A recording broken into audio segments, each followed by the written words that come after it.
창세기 강의 120번째 시간으로 세상을 떠날 준비라는 제목으로 말씀을 보겠습니다. 야곱에게 있어서 오늘 본문에 나오는 이 17년 동안 애굽 땅에 거주하였다라고 하는 이야기는 아주 중요한 이야기입니다. 왜냐하면 이 애굽에서의 17년은 다른 어떤 기간보다 이 야곱에게 하나님의 은혜와 또한 하나님의 섭리와 그 사랑을 다시 재확인할 수 있는 기간이었을 것이기 때문입니다. 죽은 줄 알았던 요셉이 이렇게 살아있고 또한 이 요셉이 그렇게 살아서 이 애굽이 총리가 되지 않았더라면 자기 일가족이 다 어떻게 될지 모르는 그런 상황 가운데 이제 그 요셉을 직접 눈으로 보고 만나고 그 요셉을 통해 공급받는 그 모든 풍요를 맛보면서 야, 정말 하나님이 대단하시다. 하나님이 이렇게 나에게 은혜를 베푸시다니라는 사실을 재확인할 수 있는 시간이었을 것입니다. 그런데 이렇게 요셉과 함께했던 17년이요. 이전에도 이 야곱에게 있었습니다.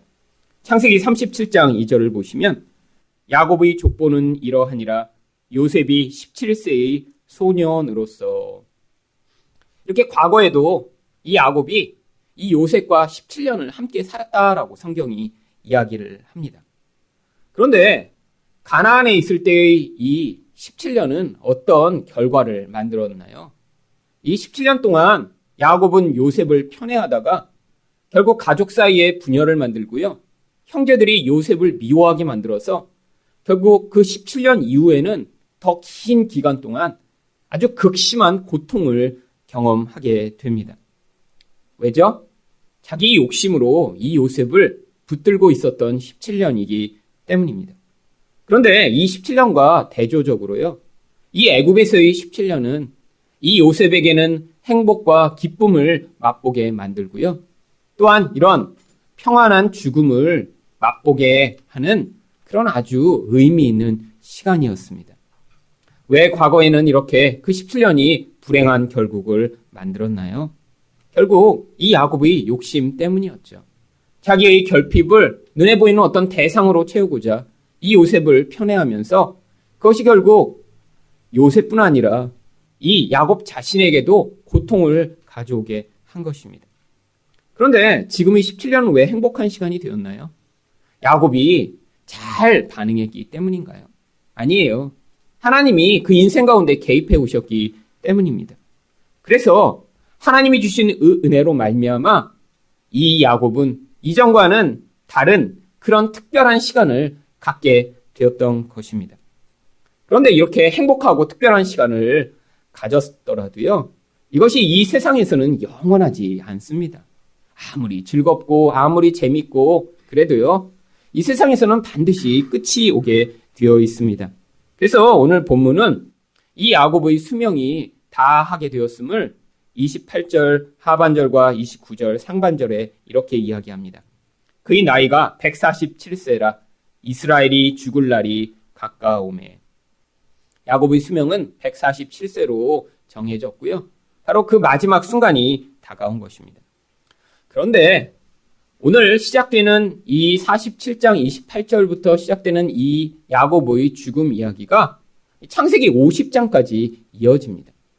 앞으로 저희가 남은 이 창세기의 모든 강해는 야곱의 죽음과 관련된 이야기만 하게 될 것입니다.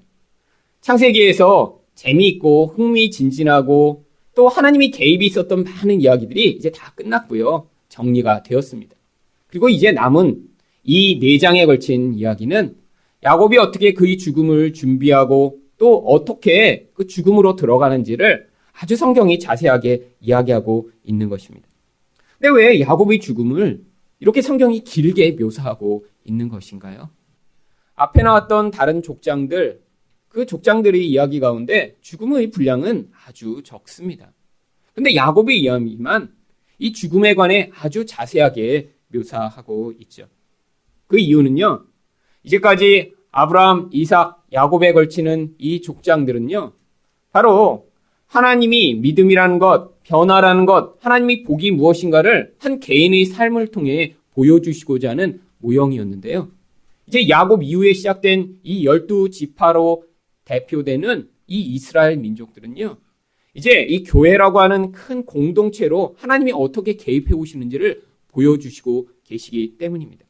성경이 그래서 이 창세기까지 보여주었던 이 이야기에서부터 앞으로 출애굽기부터 시작되는 이 이스라엘의 역사, 하나님의 백성들의 공동체에 관한 이야기를 하시기 전에 어떻게 그 공동체가 이제 이 개인과 연결되고 혹은 또 분리되어 그렇게 시작되게 되는지를 이 야곱의 이 죽음 과정을 통해 아주 자세하게 보여주고 있는 것입니다. 개인의 이야기가 공동체의 이야기가 되면서 여기에서 그 갭이 생기게 되는 것이죠.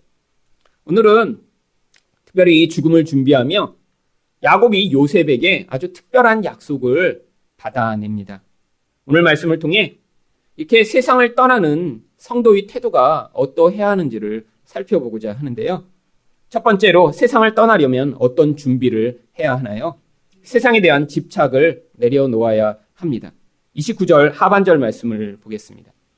그의 아들 요셉을 불러 그에게 이르되 이제 내가 내게 은혜를 입었거든 청하노니 내 손을 내 허벅지 아래에 넣고 인애와 성실함으로 내게 행하여. 아들을 불러놓고 아주 간곡하게 야곱이 요청을 합니다. 얼마나 간곡하게 요청하는지요? 이 야곱의 요청을 구구절절 살펴보면요, 이게 도대체 아버지가 아들한테 부탁하는 이야기인가? 라는 그런 생각이 들 정도입니다. 맨 처음에 뭐라고 이야기하죠? 내가 내게 은혜를 입었거든. 나한테 좀 은혜를 베풀어 달라라고 이야기하는 거예요. 아니, 아버지가 아들한테 이런 이야기를 하나요? 내가 너한테 좀 은혜를 입기 원하는데 뭐 좀 해주렴. 가서 슈퍼에 가서 과자 좀 하나 사와. 은혜를 내가 받았으면. 이런 얘기 안 하죠. 그런데 게다가요, 내 손을 내 허벅지 아래에 넣으래요. 고대에 어떤 맹세를 하기 전에 이렇게 다른 사람의 허벅지에 손을 넣고 맹세를 하는 경우들이 있었습니다. 바로 여기서도요, 이렇게 아주 중요한 맹세를 하기 위해 지금 아들과 이 맹세의 그런 예식을 하고 있는 거예요. 또한요, 인애와 성실함으로 내게 행해달라라고 이야기합니다. 인애는 무엇인가요? 한번 이렇게 약속을 하면요, 그 상황에 관계없이 반드시 계속 베풀어야 하는 그런 일관된 사랑을 이야기합니다. 내가 그런 나랑 약속을 했으면 어떠한 일이 있어도 좀 나를 사랑하는 마음으로 이걸 좀 지켜줘라고 지금 이야기하고 있는 거고요. 성실함이라고 하는 것은 진실하게 반드시 그 약속을 지켜달라라고 이야기하고 있는 것이죠. 아니, 도대체 무슨 이야기를 하려고 이렇게 맹세를 하고 부탁을 하고 애원을 하고 있는 것인가요? 그 내용이 29절 하반절에 나옵니다.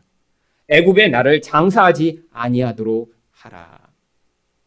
여러분, 죽은 다음에 끝이 아닌가요? 그런데 죽은 다음에 이렇게 장례를 지내는데 아들한테 정말로 제발 좀 나를 이 애굽에만은 제발 묻지 말아줘라고 이렇게 지금 부탁을 하고 있는 거예요. 아니, 도대체 애굽이 어떤 곳이길래 이렇게 간절하게 부탁을 하는 것이죠?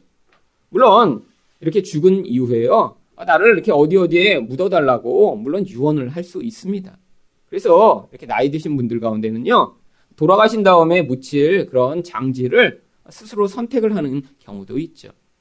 한국 사람들 가운데는요, 이렇게 풍수지혜에 따라 어느 묘자리에 묻혀야 이제 후손이 잘 된다라고 생각하는 분들이 있어서 이렇게 그런 거에 관심이 많은 분들은 미리 묘자를 봐두고요, 거기에 묻히기를 간절히 원하는 분들도 있습니다. 그런데 지금 야곱이 그런 것이 아니에요. 그냥 지금 나는 이 애굽에만은 절대 묻히면 안 된다라고 하는 거예요. 야곱은 자기 죽음을 통해서 무엇인가 지금 보여주고 싶은 것입니다. 무엇을 보여주고 있는 것이죠? 이 애굽이란 곳과 자기가 이 죽음을 통해서는 절대로 어떤 관계도 맺으면 안 된다라는 것을 보여주고 싶은 거예요. 아니, 도대체 애굽이란 곳이 어떤 곳이길래 지금 17년이나 여기서 아주 잘 살고 있는 거 아니에요? 애굽이 없으면 지금 야곱이 죽을 수도 있습니다. 아무런 풍요를 누릴 수 없어요. 그런데 그 애굽과 자기는 아무 관련이 없으니까 내가 죽은 다음에 절대로 이 애굽에는 나를 묻으면 안 돼라고 지금 간곡하게 부탁을 하고 있는 것입니다. 그러면 이 애굽은 무엇인가? 바로 이 야곱이 절대로 죽음 이후에는 관계를 맺어서는 안 되는 그런 대상을 지금 보여주고 있는 것이죠. 애굽은 무엇을 보여주고 있는 것인가요? 바로 이 세상을 보여주고 있는 것입니다. 야곱은요, 이 죽음 이후에 자기 존재가 이 세상과 이렇게 관련이 있는 채로 끝나지 않기를 간절히 바라는 거예요. 여러분, 당시에 이 애굽이 도대체 어떠한 세상이길래 바로 이렇게 야곱이 그 세상과는 절대로 관계에 맺지 않은 채로 자기 인생을 마무리하고 싶었던 것인가요? 첫 번째로요, 이 애굽은요, 개인의 욕망을 극대화하는 세상을 모형하고 있습니다. 여러분, 이 애굽, 이집트는요, 아주 물질이 풍요한 곳이었습니다. 왜냐하면 고대의 4대 문명의 발상지잖아요. 여러분, 문명의 발상지가 어떤 특징을 가지고 있죠? 다 큰 강 유역에 이 문명이 발생합니다. 이 이집트에는 나일강이라고 하는 아주 큰 강이 있고요. 이 나일강은 아프리카 중류에서부터 아주 비옥한 토지, 흙을 이 이집트 삼각주 지역으로 이렇게 1년에 한 번씩 배달한 다음에요, 땅에다가 온통 비료를 뿌리듯이 뿌리고 가는 거예요. 그러니까 이 이집트 사람들은요, 자기가 애쓰지 않아도요, 물이 한번 찼다가 빠지고 나면요, 전부 비료가 다 뿌려진 듯이 땅이 갑자기 비옥해지는 거예요. 여러분, 예전에는 지금처럼 화학 비료나 또 용기술이 발달하지 않았기 때문에요, 이런 자연적으로 이렇게 땅이 풍요하지 않으면요, 농사를 지어도 곡식을 많이 얻을 수 없었습니다. 그런데 이집트는 특별한 그런 환경을 가지고 있었던 것입니다. 한번 비가 많이 온 다음에 그 다음에 물이 말라지면요, 사람들은 씨만 뿌리면 올해도 또 풍년이네, 야, 이렇게 농사를 잘 지었어 라는 생각을 하는 그런 물질이 풍요한 세상이 된 거죠. 곡식이 풍요하면 단순히 먹는 것만 풍요한가요? 무역을 해서요, 다른 나라로부터 더 많은 물질을 얻어낼 수 있습니다. 그런데 물질이 풍요해지면 반드시 나타나는 그런 모습이 있습니다. 사람들은요, 이렇게 먹고 살기 힘들 때는요, 단순히 생존을 위해 애쓰며 삽니다. 그런데 물질이 풍요해져요. 먹고 사는 문제는 해결됐어요. 그러고 나면 인간의 관심이 어디로 가죠? 나의 쾌락을 얼마나 더 고급스럽고 더 나만 특별하게 누릴 수 있는 그런 형태로 발전시킬까에 관심이 점점 많아집니다. 여러분, 한국에 10년 전만 해도요, 이렇게 커피집이 많지 않았습니다. 그래서요, 이렇게 가봐도 다방 같은 데 많았어요. 그래서 정말 가서 다방에 가서 이렇게 쌍화차나 이런 거 한 잔 시켜놓고 거기서 이야기하는 경우 있었습니다. 여러분, 지금 한국에요, 커피집이 교회 수보다 많은 거 알고 계세요? 여러분, 교회 수는 지금 계속 줄어들고 있습니다. 지난 5년 사이에만 해도요, 저희 교단에서 교회가 300개가 줄어들었어요. 여러분, 그런데 지금 커피집은 5만 5천 개가 넘습니다. 그리고 계속 증가하고 있어요. 여러분, 요 남성역에서 여기 올라오시는 길만 하더라도요, 아마 여러분이 세실 수 있는 커피집이 아마 거의 10개쯤 될 거예요. 여러분, 근데 그 커피집들 가운데요, 저희 교회가 시작된 이후에 새로 시작된 커피집만도 한 4-5개 됩니다. 심지어는 저희 건물 바로 옆에도 조그만 그 공간에도 커피집이 지금 새로 생기고 있죠. 여러분, 커피를 안 먹으면 사람이 다 죽나요? 아니에요. 사람들 안에 이제 그 조금 더 풍요에 대한 그 욕구가 채워지면서요, 마음 안에 조금 더 맛있는 커피를 먹고 싶다. 이 커피는 좀 쓴맛이 나는 것 같아. 이 커피는 남태평양의 향기를 머금은 커피 같아. 뭔가 이런 특별한 기호를 찾기 시작한 거예요. 옛날에는 그냥 맥심 커피만으로 야, 맛있다 라고 먹었는데 무슨 맛으로 먹은 거죠? 설탕 맛으로 먹은 것입니다. 커피 맛을 몰랐어요. 그냥 설탕이 맛있으니까 먹었는데 요즘은요, 누가 그런 커피 먹나요? 급할 때, 야외에서 시간이 없을 때 마시죠. 여러분, 기호가 굉장히 고급화되고 있습니다. 그리고 한번 그것을 맛보면요, 이제 수준 낮은 커피는 마실 수가 없어요. 저희 교회도 예전에는 제가 이렇게 코스트코 가서 커피 가장 싼 가격에 많은 분량이 들어있는 커피를 사왔었습니다. 그랬더니 성도분들 가운데 약간 교회 커피가 질이 떨어진다라고 이렇게 이야기하시는 분들이 계시더라고요. 어떻게 아세요, 그걸? 그래서 요즘은요, 가장 비싼 거, 또 스타벅스 이런 로고 찍힌 그런 종류만 사다 놓습니다. 그랬더니 요즘은 또 그런 얘기 하시는 분이 없어졌어요. 왜요? 그 세밀한 입맛에 이렇게 그 커피가 맞은 거예요. 그래서 저희 교회 커피 수준이 지금 일정 수준을 유지하고 있습니다. 여러분, 왜 이렇게 됐죠? 사람이요, 풍요로워지니까요, 쾌락을 더 세밀하게 누리고 싶은 거예요. 그게 바로 뭡니까? 쾌락주의예요. 여러분, 이게 바로 이집트의 문화였던 것입니다. 다른 나라보다 먹고 사는 문제는 해결됐어요. 그러니까 더 세밀한 맛있는 걸 먹어야 돼요. 더 풍요로운 그런 쾌락을 누려야 돼요. 여러분, 이게 바로 세상이 추구하는 그런 물질을 통해 자기 쾌락을 추구하는 모습을 이 애굽이 대표적으로 보여주고 있는 것이죠.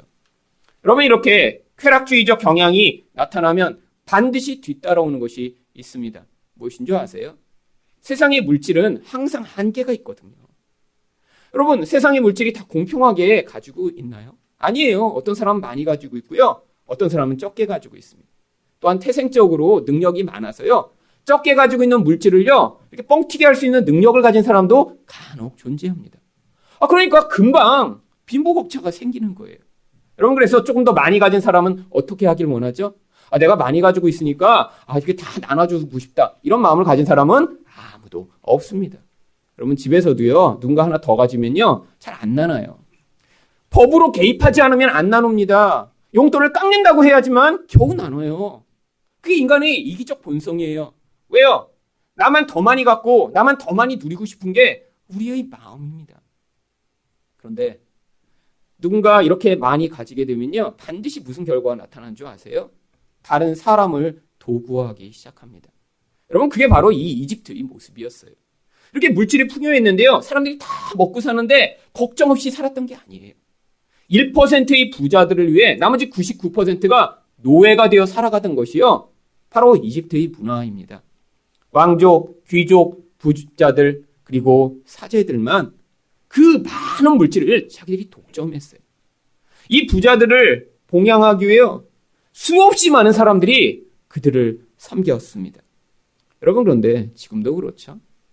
여러분, 많은 것들을 가진 사람들이 그것들을 나누고 싶어 하나요? 아니요. 법이 개입하기 전에는요. 절대로 나누지 않습니다. 그리고요. 그렇게 많이 가질수록요. 사람들에 대해서 어떻게 반응하죠? 와, 인격을 가진 참 훌륭한 분들이셔. 야, 어떻게 저런 분들은 저런 적은 물질을 가지고 저렇게 아름답게 살아가실까? 라는 생각을 전혀 안 하고 그 물질이 가치만큼 사람들을 취급하는 거예요. 여러분, 그래서 어떤 일이 벌어지나요? 흔히 갑질이라고 불리는 일들이요. 많이 가진 자들 사이에 나타납니다. 여러분, 그런데 꼭 가진 자들만 그러나요? 아니에요. 인간 본성이 그래요. 그래서 조금 가진 자도 자기보다 늘 낮은 자를 찾은 다음에 거기다 갑질을 합니다. 조금 적게 가진 사람은 누구에게 갑질하죠? 아파트 관리 아저씨들한테 갑질하고요. 택배 날라주는 아저씨들한테 갑질하고요. 거기서도 갑질 못하는 사람은 집 애들한테 갑질하죠. 내 말 들어! 이게 우리 인간의 본성이에요. 그럼 왜 그러나요? 자기 자신을 위해 남이 존재해야 되는 거예요. 나의 즐거움을 위해 다른 사람이 존재해야 되는 거예요. 여러분, 이 이집트의 문화가 우리 본성 안에 그대로 남아있는 것입니다. 여러분, 그런데 이렇게 세상에서 쾌락이 증가할수록요, 사람들이 만족이 깊어지는 게 아니라요, 불만족이 깊어집니다. 그리고 뭐가 생기는 줄 아세요? 두려움이 생겨요. 아니, 내가 지금은 이렇게 누리는데 이걸 나중에 빼앗기게 되면 어떻게 하지? 아니, 내가 지금은 이렇게 풍요로운데 나중에 이게 다 없어져 버리면 어떻게 하지? 여러분, 원래 가난하던 사람은요, 그런 생각 안 해요. 원래 아무것도 없으니까요. 근데 많이 가지고 있다가 그것을 빼앗기면요, 너무너무 고통스럽습니다. 근데 인간에게 있는 가장 큰 두려움이 무엇인가요? 죽음 이후입니다. 그래서 이 죽음에 대한 생각이요, 너무 자신을 사로잡는 거예요. 내가 지금은 이렇게 좋은데 이거 더 누릴 수 없을까? 영원히 누릴 수 없을까? 여러분, 이집트 사람들이 그래서 무엇을 만들어냈나요? 다른 곳에는 없는 특별한 사후 세계에 대한 신앙을 만들어냈습니다. 인간이 죽어도요, 미이라로 만들어 그 인간을 보존하면 그가 영원히 살게 된다는 거예요. 여러분, 그래서요, 이집트 사람은요, 사람들이 죽으면 다 미이라로 만들었습니다. 근데 지금 남아있는 미이라는 어떤 미이라만 남아있죠? 왕들만 남아있어요. 왜 그런가요? 다른 사람들은 그렇게 견고하게 성을 쌓고 그 안에 넣을 수 없었으니까요. 그래서 대충 묻었더니요, 다 먼지가 돼서 사라진 거예요. 그런데 이 왕들은요, 이 견고하게 자기를 죽음 이후에도 지켜줄 피라미드를 쌓기 시작했습니다. 여러분, 근데 피라미드 하나 짓는데요, 10년에서 20년 이상 걸리는 대작업이에요. 기계가 없으니까요, 2.5톤에서 3톤 되는 돌을 그 피라미드에 300만 개, 400만 개를 쌓아야 겨우 피라미드 하나가 생기는 거예요. 그러니까요, 왕위에 즉위하자마자 피라미드를 쌓기 시작합니다. 근데 그 피라미드 하나 쌓느라고 누가 동원돼요? 노예들과 백성들이 그 한 사람의 죽음 이유를 위해 준비되기 시작하는 거예요. 평생토록 그 한 사람 죽음 이유를 준비하기 위해 그 땡볕에 그 무거운 돌을 날르며 거기에서 봉사하는 이런 문화가 만들어진 거죠. 여러분, 이게 바로 세상의 실체입니다. 어떤 실체요? 자기 욕망을 추구하며 더 많은 쾌락을 누리고자 하는 이 인간의 본성이요. 그리고 그 쾌락을 더 많이 얻어내기 위해 다른 사람들을 도구처럼 여기는 그런 마음이요. 그리고 죽음에 대한 두려움에 사로잡혀서 끊임없이 지금 가지고 있는 것을 더 붙들고 그것이 마치 자신을 영원히 지켜줄 것처럼 생각하는 그런 어리석은 생각들이요. 이게 바로 세상이라고 하고 있는 이런 세상의 본질이며 실체인 것입니다. 아니 그런데 야곱이요. 왜 이런 세상에 대해서 이렇게 혐오감을 가지게 됐죠? 나는 이 세상과 절대 관계를 가지면 안 되겠다. 죽음 이외에는 이 세상과 나는 아무런 관련이 없어야 돼라고 왜 이렇게 주장한 것이죠? 바로 이 야곱이요. 바로 이 세상 사람들처럼 평생 살았거든요. 여러분, 야곱한테는 욕망이 가득했습니다. 그 욕망을 누굴 위한 욕망이었죠? 자기 자신을 채우고자 하는 욕망이었어요. 그런데 이상한 일이죠. 야곱은 하나님이 복을 받은 자예요. 그런데 태어나고 보니까요, 모든 것이 결핍되었습니다. 둘째로 태어났고요, 형보다 능력이 부족해요. 아버지의 사랑을 받지 못합니다. 그랬더니 어떤 일을 하나요? 자기 아버지와 형을 속이기 시작했죠. 이게 바로 도구로 사용하는 거예요. 내 아버지건 내 형이건 나의 욕망을 채우는 도구가 되면 돼. 그래서 관계가 깨어져 버린 것입니다. 이게 야곱의 실체예요. 근데 야곱이요, 왜 아버지와 어머니를 떠나서 밧단아람으로 도망갔나요? 형이 죽이려고 하니까 무서워서. 욕망이 많으니까요, 또 두려움이 많은 거예요. 그래서 도망을 갔습니다. 도망을 갔더니 무슨 일이 벌어졌죠? 거기서도 자기 욕망을 채울 한 여자를 발견했죠. 그런데요, 하나님이 그에게 복을 주셨기 때문에 그 상태로 놔두시지는 않습니다. 야곱보다 더 세상적이고 더 음흉하고 더 꾀가 많은 라반을 붙여주셨고요. 라반만 붙여주신 게 아니라 라반과 똑같은 본질을 공유하고 있는 라반의 딸들까지 세트로 붙여주셨어요. 그래서 그 세트가 우리 야곱을 변화시키기 시작합니다. 야곱이 얼마나 이런 욕망에 사로잡힌 자인가, 그들을 통해 공격을 당하고 그들의 갈등과 고통 가운데 깨달아가기 시작한 거예요. 여러분, 내 한 번에 변하나요? 여러분, 밧단아람에서 20년이나 살았는데요, 잘 안 변합니다. 이제 그 모든 것을 마치고 거기에서 너무 뜯기고 고통하다가 집에 돌아오려고 하는데요, 거기서도요, 이 욕망이 발동되고 두려움이 발동된 거예요. 형이 나를 죽이면 어떻게 하지? 난 더 살고 싶은데? 그래서 야곱이 한 일이 뭐죠? 야복강에 이렇게 밤에 텐트를 치고 야영하다가요, 그 강 너머로 가족들만 먼저 다 보냅니다. 뭐 하는 거예요? 가족을 방패 삼아 혼자 살려고 하는 거예요. 먼저 형이 와서 가족들을 치면 그새 내 강 건너에 있다가 빨리 도망가야지. 여러분, 이게 지금 70명이나 이끌고 온 이 야곱 할아버지의 실체예요. 가족을 방패 삼아 자기 혼자 살려고 하는 이 모습. 여러분, 근데 이런 모든 모습들이 무슨 결과를 만들었나요? 그게 가장 정점에 이르러 이 야곱의 그 본질을 폭로시킨 사건이 바로 이 요셉이었던 것입니다. 의존했던 라헬이 죽고 나니까요, 라헬의 아들이었던 그 요셉에게 자기의 모든 편애와 사랑을 주니까 가정 안에 버렸던 이 모든 이제까지의 야곱의 태도가요, 거기서 폭발해버린 것이죠. 여러분, 결국 그래서 자기 동생인데요, 이 형들이 이 동생을 팔아버렸고요.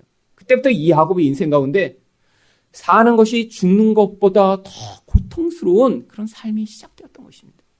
뭐가 이런 고통스러운 삶을 만들었죠? 바로 야곱 안에 있던 세상이요. 여러분, 이게 바로 우리의 실체인 거예요.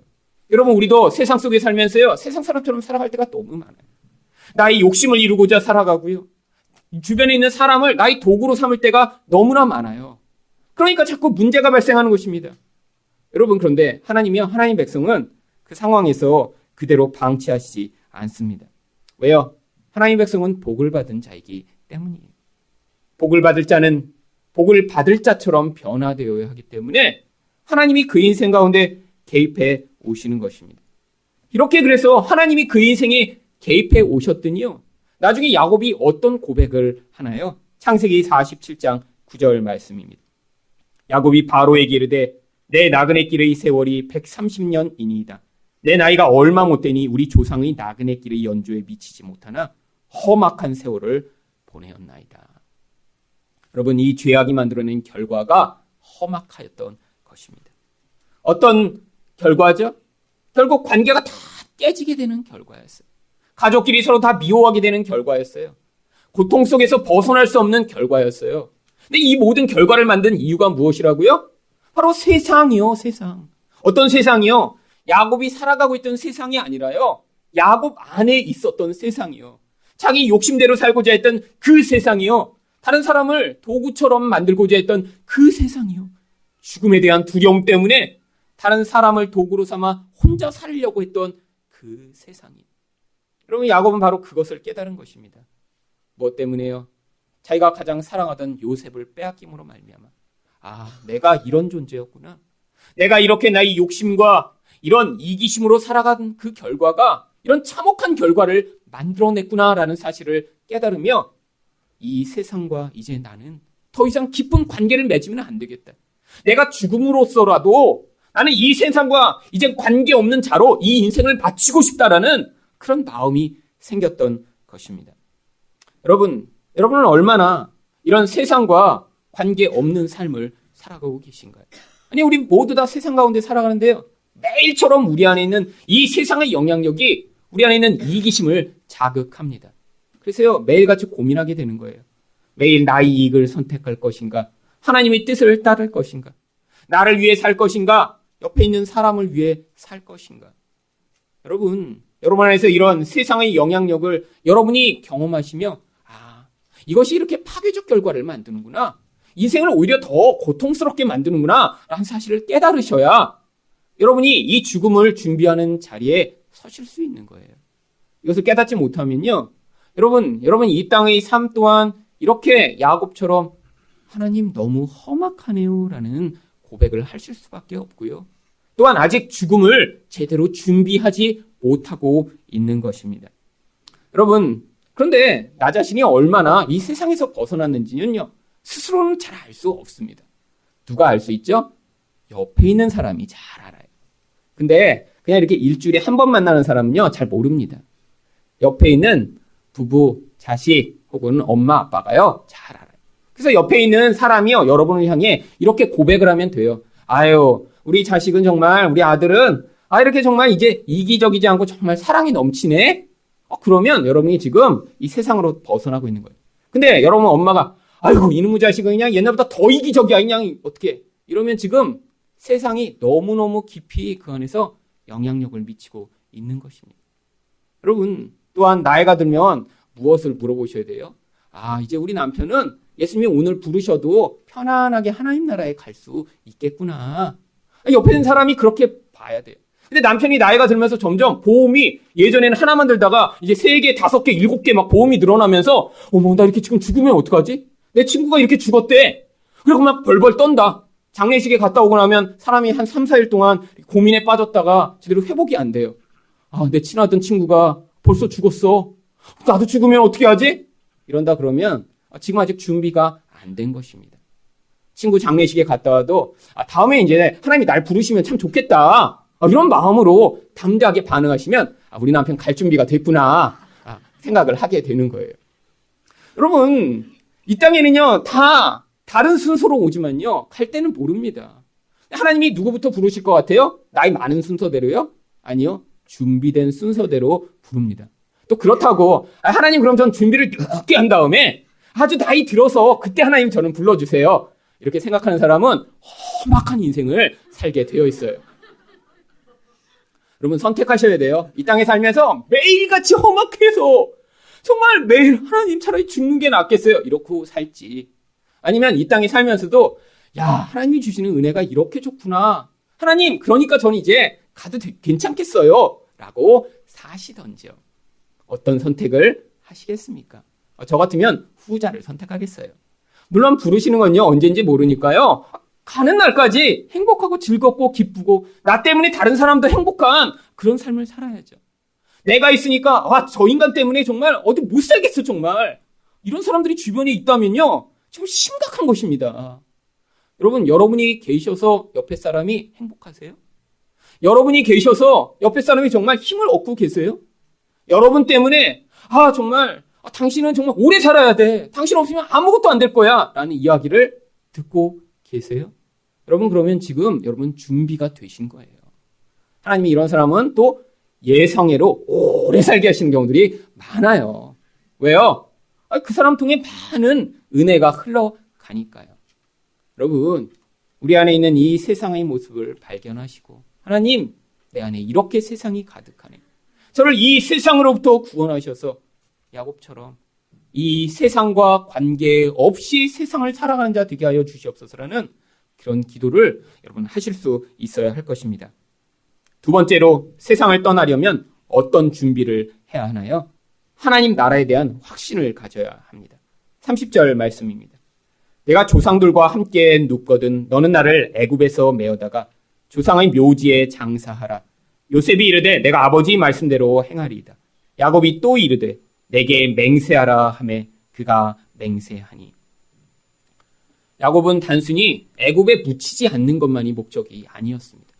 야곱이 장사되어야 할 그 자리가 지금 가나안 땅에 마련되어 있었던 것이죠. 그런데 이것도요, 너무너무 야곱에게 중요한 거예요. 단순히 애굽에만 안 묻고 다른 데다 묻으면 안 된다는 거예요. 이 가나안 땅에 있는 조상의 묘지에 반드시 내가 묻혀야 된다고 이야기를 합니다. 이게 얼마나 중요한지요? 맹세까지 하라고 그래요. 아들한테. 여러분, 그런데 바로 그 조상의 묘지가 있는 곳이 어딘가요? 가나안 땅입니다. 근데 이 가나안 땅이 무엇을 이야기하죠? 하나님이 약속하신 바로 하나님 나라를 이야기하는 거예요. 그래서 하나님은요, 이 조상들에게 매번 이 하나님 나라에 대한 약속을 반복해서 주셨습니다. 아브라함에게도요, 하나님이요, 창세기 12장 7절에 보시면 여호와께서 아브라함에게 나타나 이르시되 내가 이 땅을 네 자손에게 주리라 하신지라. 하나님이 아브라함에게 나타나셔서요, 특별히 말씀하세요. 내가 이 땅을 꼭 줄게 너한테. 근데 아브라함만이 아닙니다. 이삭에게도 말씀하세요. 창세기 26장 3절을 보시면 이 땅에 거류하면 내가 너와 함께 있어 내게 복을 주고 내가 이 모든 땅을 너와 네 자손에게 주리라. 하나님이 이삭에게도 말씀하세요. 근데 여기서 끝이 아닙니다. 이 야곱에게도 특별히 나타나서 하나님이 똑같은 약속을 주세요. 창세기 28장 18절, 13절 말씀입니다.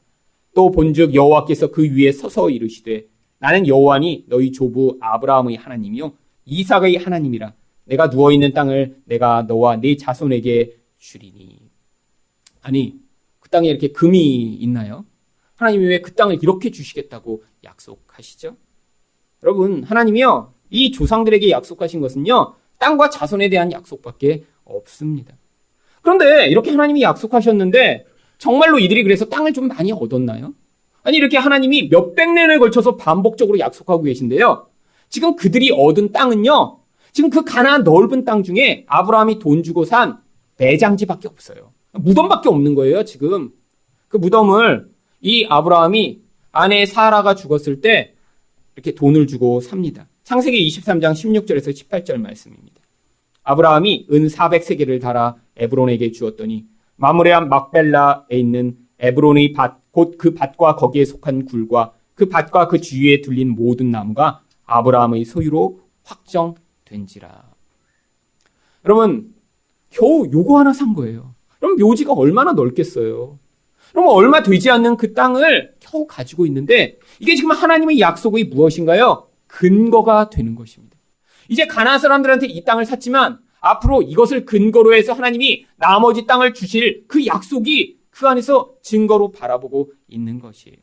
그런데 바로 이 야곱이 바로 그 땅에 묻혀서요, 거기에서 자기도 그 증거로 삼고 싶은 거예요. 아직 그 증거가 있지만요, 결과가 나타나지 않았어요. 근데 그 증거를 지금 어떻게 하고 있는 거예요? 믿음으로 바라보고 있는 것입니다. 그래서 히브리서 11장 13절부터 14절은 이런 조상들의 태도를 이렇게 설명합니다. 이 사람들은 다 믿음을 따라 죽었으며 약속을 받지 못하였으되 그것들을 멀리서 보고 환영하며 또 땅에서는 외국인과 나그네임을 증언하였으니 그들이 이같이 말하는 것은 자기들이 본향 찾는 자임을 나타냅니다. 여러분, 약속은 받았는데요, 뭘 받지 못했어요? 그 약속이 어떻게 이루어지는지 결과가 없다라는 거예요. 아니, 이거 너무 허무한 거 아니에요? 아닙니다. 하나님의 약속이요, 이렇게 단순히 뭐 내일 내가 너를 잘 되게 해줄게 라는 약속이 아니라 우리 인생과 미래와 이 영원한 하나님 나라에 관한 약속이기 때문이죠. 이 약속들이요, 그래서 이 이스라엘 민족을 통해 앞으로 계속 이루어지고 있고요. 그리고 그 이스라엘 민족의 삶만이 아니라요, 나중에는 하나님 백성 전체를 향한 약속으로 이 약속이 지금 세워진 것입니다. 근데 그때는 뭐밖에 못 본 거예요? 하나님 약속을 믿음으로 받아들이지밖에 못한 거예요. 근데 하나님이 그들에게 뭘 약속해 주셨어요? 눈에 보이는 그것이 아니라요, 진짜 하나님 나라에 대한 약속을 주셨고 이 약속이 지금 이루어지고 있다는 것입니다. 여러분, 그런데 그 약속이 지금 어떻게 이루어졌죠? 그래서 예수님이 오셨을 때 이 약속이 어떻게 이루어지는지 마가복음 1장 15절에 이렇게 이야기합니다. 이르시되 때가 찼고 하나님의 나라가 가까이 왔으니 회개하고 복음을 믿으라. 여러분, 하나님 나라가 임했다는 거예요. 구약에서 하나님이 약속하셨던 것이 단순히 가나안 땅, 그 땅이 아니라는 것입니다. 이제는 모든 하나님의 백성에게 하나님이 통치하시며 하나님이 다스리시며 하나님이 그들에게 풍성한 은혜를 공급하시는 하나님 나라가 예비되어 있다라고 하는 것입니다. 근데 하나님 나라가 어디 있나요? 하나님 나라가 우리가 눈으로 볼 수 있나요? 아닙니다. 왜죠? 하나님 나라는 성령과 함께 임하는 나라이기 때문이에요. 그래서 마태복음 12장 28절에 그러나 내가 하나님의 성령을 힘입어 귀신을 쫓아내는 것이면 하나님의 나라가 이미 너희에게 임하였느니라. 성령이 임하시면서요, 우리 안에 그 하나님의 나라가 동시에 같이 임한다라고 하는 것입니다. 여러분, 우리가 눈에 보이지 않지만요, 여러분이 예수 그리스도를 주님, 나의 구세주로 받아들이신 분은 여러분 안에 성령을 하나님이 주시면서 여러분 안에서 하나님 나라의 일원으로 만들어 주셨다는 거예요. 구약에 이렇게 약속해 놓으셨던 단순히 무덤만이 아니라요, 여러분을 통해 이 하나님 나라가 온 세상에 확장될 수 있는, 그리고 이렇게 하나님 나라를 가진 분들이 모여있는 이곳이 하나님 나라가 될 수 있는 그런 근거가 생긴 것입니다. 그런데 이것도 진짜가 아니라는 거예요. 지금은요, 우리가 육신을 가지고 있습니다. 그러니까 살아가면서 이 하나님 나라를 잘 보지 못해요. 자주 낙심합니다. 여러분, 하나님을 자꾸 보시나요? 여러분, 지금 헛것 보고 계신 거예요. 진짜 하나님 못 봐요. 뭘 자꾸 봤다 이런 사람들 다 가짜예요. 여러분, 자기가 상상하는 것을 보는 것입니다. 왜요? 지금 우리는요, 믿음으로 그 하나님 나라를 받아들이는 자들이기 때문이에요. 근데 때가 올 것이에요. 믿음만으로 보는 게 아니라요, 이제 직접 예수님을 볼 날이 올 것입니다. 그 하나님을 우리가 함께 할 날이 올 것이에요. 그 하나님의 통치가 너무 강력해서요, 이 세상에 영향을 미치는 이 어두움, 죄악, 사망, 이 모든 고통이 사라질 날이 반드시 올 것이에요. 여러분, 근데 그걸 우리가 어떻게 믿을 수 있나요? 고린도후서 1장 22절을 보시면 그가 또한 우리에게 인치시고 보증으로 우리 마음에 성령을 주셨느니라. 성령 하나님이 우리에게 와 계심으로 지금 우리가 눈으로 보지 못하지만요, 그 보증이 우리 안에 생겼다는 거예요. 나중에 그래서 그 하나님 나라가 임할 것을 지금 우리가 만지지도 못하고 우리가 직접 만나보지도 못했지만 믿을 수 있게 된 것입니다. 여러분, 그 하나님 나라에 대한 확신이 있으신가요? 지금은 사망에 대한 두려움이 자주자주 밀려와요. 세상이 훨씬 더 좋아 보여요. 세상이 근데 그렇게 살다가요, 고통도 많이 당합니다. 아, 세상이 이렇게 힘들지? 왜 이렇게 고통스럽지? 왜 이렇게 재미가 없지? 아니에요. 우리에겐 진짜 행복한 곳, 진짜 우리를 영원히 받아주실 그곳, 고통과 슬픔과 사망이 없는 곳, 마귀가 더 이상 우리 삶에 개입할 수 없는 바로 그곳이 준비되어 있다라고 하는 것입니다. 그럼 이 땅을 살아가면서 우리가 필요한 것이 바로 그것이에요. 하나님, 내게 지금 성령을 주심으로 하나님을 아버지라 부르고 예수님을 주님이라고 부르게 하셨사오니 하나님, 이제 다가올 그 하나님 나라를 나에게 주셔서 그 영원한 하나님 나라에서 나를 눈물도 없고 슬픔도 없는 곳에 인도하실 것을 제가 믿습니다라는 그 확신을 여러분 안에 가지실 때 여러분은 어떤 준비가 되신 거예요? 이 땅을 떠나 하나님 나라에 들어가실 준비가 되신 것입니다. 마지막으로 세상을 떠나려면 어떤 준비를 해야 하나요? 인생을 주관하시는 하나님만을 경배해야 합니다. 31절 하반절입니다. 이스라엘이 침상머리에서 하나님께 경배하니라. 여기서 침상머리에서 하나님께 경배했다라고 하는 것은요, 침상은 죽음의 자리라고 하는 것입니다. 영어로는 그래서 이렇게 죽음의 자리에 서 있다를 deathbed라고 불러요.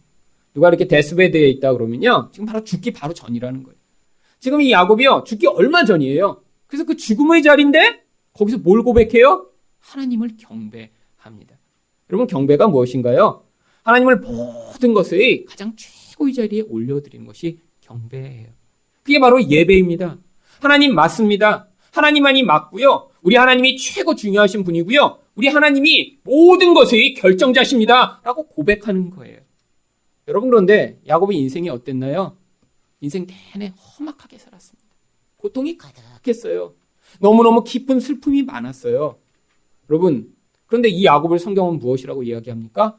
복받은 자라고 이야기해요. 아니 복받았다며 이렇게 힘들고 고통스럽고 눈물이 많은 인생을 살게 되었나요? 그런데요. 이런 과정에도 불구하고 이 야곱의 인생의 끝이 어떻다고요? 정말 복받은 자처럼 하나님만을 경배하는 자리에서 마치게 되었다는 것을 성경이 보여주고 있는 것이에요. 이전에는 자기가 속였어요. 근데 그 속임이 자기에게 고통과 흉악함으로 다가왔습니다. 그런데 인생의 끝에 깨달은 거예요. 아, 이 과정을 통해 하나님이 내가 우리 하나님만을 경배하는 자 만드셨구나. 아니 어떻게 이런 태도가 나타날 수 있나요? 히브리서 11장 21절은 야곱에 대해 이렇게 고백합니다. 믿음으로 야곱은 죽을 때 요셉의 각 아들에게 축복하고 그 지팡이 머리에 의지하여 경배하였으며. 야곱이요 믿음이 생긴 것입니다. 믿음이란 건 무엇인가요? 내 인생에서 눈으로 보는 것으로 나의 인생을 평가하지 않는 거예요. 여러분 눈으로 보는 것으로 여러분의 인생을 평가하시면 여러분이 기대했던 인생을 사시지 못한 경우가 많이 있습니다. 여러분 저도 제 인생을 이런 믿음의 눈이 아니라요 육신의 눈으로 바라보면요 실패한 인생이에요. 여러분 제가 고등학교 때 또 대학생이 되면서 기대했던 인생은요 개척교회 목사하는 것이 아니었습니다. 그럼 그런 건 제 인생의 계획에 없었어요. 그런데 인생이 이렇게 흘러와 버렸어요. 어떻게 해요? 제 욕심을 따라가다 험악한 인생을 살아가며 결국 와보니까 개척교회 하고 있어요. 그런데 믿음의 눈으로 보니까요 이게 얼마나 감사한 일인지. 여러분 인생에서 눈으로 보는 것으로 자기 인생을 평가하며 나는 내 인생에서 이렇게 내가 원하는 그런 풍족한 삶을 살지 못했네. 내 자식들이 원하는 그런 멋진 모습이 아니잖아. 아니 내가 업적도 별로 안 남기고 많은 사람들이 날 잘 모르네? 그건 상관이 없다라는 거예요. 여러분 믿음의 눈으로 바라봤더니요 험악했는데 그 험악한 과정을 통해 예수를 믿게 됐어요. 믿음으로 눈으로 바라보니까요 내 인생에서 많은 것은 못 얻었지만요 하늘나라를 내가 소망하는 그 소망을 가진 사람이 되었어요. 내 인생에서 많은 사람들에게 영향을 못 미쳤지만요 그래도 내가 낳은 자식들은 예수 믿는 아이들 되었어요. 이게 바로 무엇인가요? 믿음의 눈으로 바라보며 맞습니다 하나님. 이 모든 과정이 내 인생에 이런 풍요와 이런 상급으로 나타나게 되었군요라고 하나님을 맞다고 고백하며 내가 여태까지 생각해왔던 그 모든 것이 선이 아니었습니다라고 고백하는 자리가 바로 이런 경배, 하나님을 찬양하는 자리라고 하는 것입니다. 여러분, 야곱은 실수했습니다. 실패했습니다. 욕심으로 말미암아 끊임없이 문제를 만들었어요. 그런데요, 결국이 어떻게 됐나요?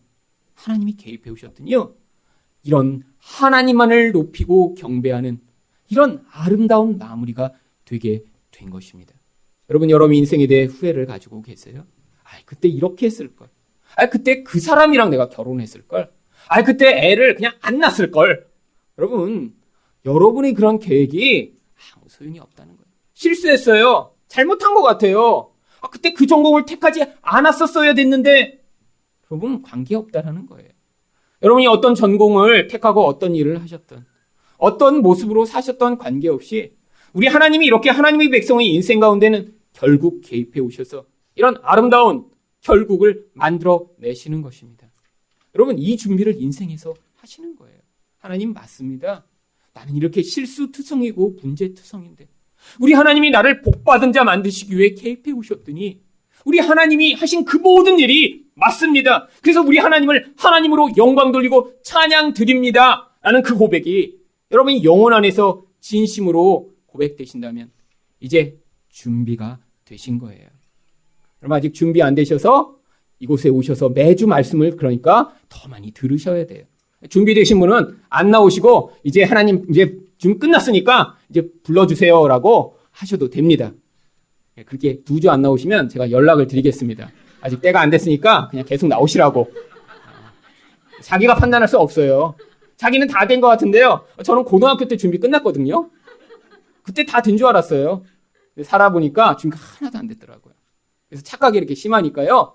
한 주 정도는 혼자 준비 끝나신 줄 알고 기다리시다가 아니시면 다시 나오셔서 열심히 말씀을 들으시며 준비 아직 덜 됐구나. 내가 더 열심히 살아야지. 라고 이렇게 하나님의 복을 더 많이 누리시는 여러분 되시기를 예수 그리스도 이름으로 축원드립니다.